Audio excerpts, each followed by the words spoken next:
이스라엘과 팔레스타인 무장정파 하마스의 전쟁에 대한 반발로 이란의 지원을 받는 예멘의 후티 반군이 홍해에서 상업용 선박을 잇따라 공격하고 있는데요.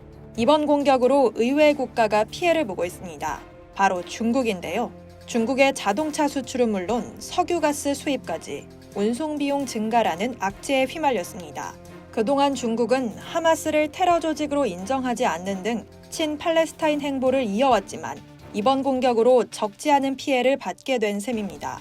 로이터 AFP 통신에 따르면 15일 덴마크 해운사 머스크는 성명을 통해 홍해 바브엘만데브 해협을 통과할 예정이었던 모든 머스크 선박에 추가 공지가 있을 때까지 항해를 일시 중단하도록 지시했다고 밝혔습니다. 프랑스 해운사 CMA-CGM, 스위스 해운사 MSC, 독일 해운사 하파그로이드 등 글로벌 해운사들도 수에즈 운하를 통과하는 운행을 중단하기로 발표했습니다.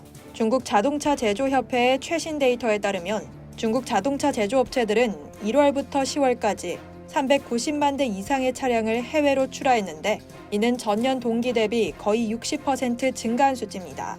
하지만 이번 후티 반군의 공격으로 인해 자동차 수출에 막대한 비용을 추가 지불하게 됐습니다.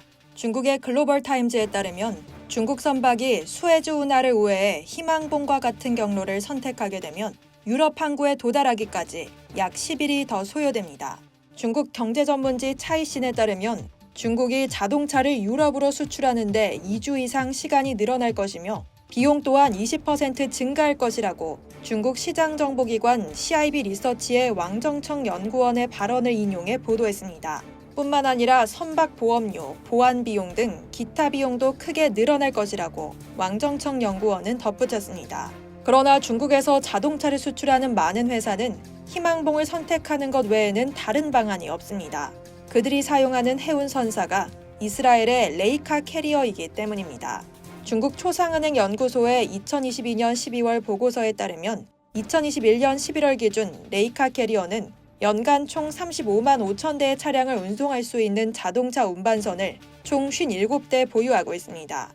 이는 전 세계 자동차 운반량의 거의 9%를 차지하고 있기 때문에 중국 자동차 업체가 다른 곳을 선택하기가 쉽지 않습니다. 중동에서 에너지를 수입하는 것 또한 문제입니다.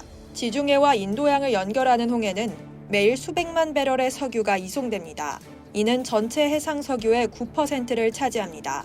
6일 홍콩 사우스 차이나 모닝포스트는 중동이 중국 에너지 수요의 40% 이상을 차지하기 때문에 해상 항로에 대한 불확실성이 증가하면서 중국의 우려 역시 커지고 있다고 보도했습니다. 또 이란의 지원을 받는 후티 반군의 도발로 무역과 에너지 안보가 위협받게 되면 전 세계의 중재자 역할을 자청하는 중국의 신뢰도 역시 하락할 가능성이 있다고 덧붙였습니다. 이상 여의도 튜브였습니다.